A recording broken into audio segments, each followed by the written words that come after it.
approche croisée est particulièrement stimulante pour penser la situation actuelle, parce que vous avez deux angles qui ne sont pas contradictoires, mais différents pour analyser la situation. Je trouve que c'est très stimulant. Le fait de partir de la période 58-62 en France, pour analyser le changement, le passage de la 4e à la 5e République, pose une vraie question, à mon avis, sur les transformations en cours à Prague, sur les constitutions, sur l'opportunité, je veux dire, et les conditions dans lesquelles s'opèrent ces changements. En France, on était dans une crise majeure, qui était la crise algérienne, et cette crise majeure a favorisé l'adoption, le changement de constitution et l'adoption du suffrage universel. Il me semble que du côté tchèque, on n'est pas dans ce sentiment d'urgence sur le plan politique.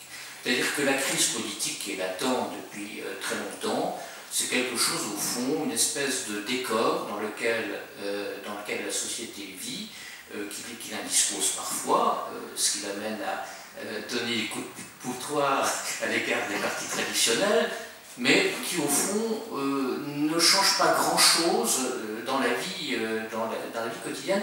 Alors j'aimerais avoir votre sentiment à tous deux sur le contexte, c'est-à-dire est-ce que cette réforme n'est pas quelque chose qui est arrivé au mauvais moment. La deuxième remarque que je voudrais faire, et que vous avez bien sûr tous les deux en tête, mais qu'il faut préciser, c'est que dans les systèmes présidentiels en général, que ce soit en Allemagne ou en France, enfin, en Allemagne c'est un peu différent, mais en France, le président a derrière lui un parti. Or, nous sommes dans une situation, depuis que Klaus a été élu, même s'il était le fondateur de l'EDS, où il y avait des tensions extrêmement fortes, plus ou moins maîtrisées, entre le parti dominant et le président, et là, avec Zeman, c'est encore plus frappant, puisque c'est lui qui a cherché à déstabiliser le parti, et il a présenté, je crois, une liste, enfin, il y avait un petit parti qui se réclamait de Zeman, qui a eu 1%, ou vous me détromperez. Donc là, ça pose vraiment la question du pouvoir présidentiel. Comment un président pourrait-il avoir une autorité à partir du moment où il n'a pas une force politique derrière lui? Et le troisième point, c'est celui des traditions. Moi, ce qui me frappe beaucoup, mais là je parle en historien, c'est qu'au fond, on retrouve depuis 1989 très largement des traits de la vie politique qui étaient ceux de la Première République tchécoslovaque entre 1918 et 1989. Et entre 1918 et 1939, on pourrait faire le parallèle entre Masaryk et Havel, d'ailleurs, avec un Havel quand même qui était plus affaibli que Masaryk, mais Masaryk n'avait pas de pouvoir extraordinaire, son pouvoir constitutionnel était très faible. Alors ça, c'est peut-être un point commun, avec cette différence qu'on n'a pas de personnalité depuis Havel, qui est l'envergure, l'autorité pour avoir l'espèce de pouvoir d'influence qu'avaient successivement Masaryk et Beneš. L'autre point de la tradition, me semble-t-il, c'est la proportionnelle.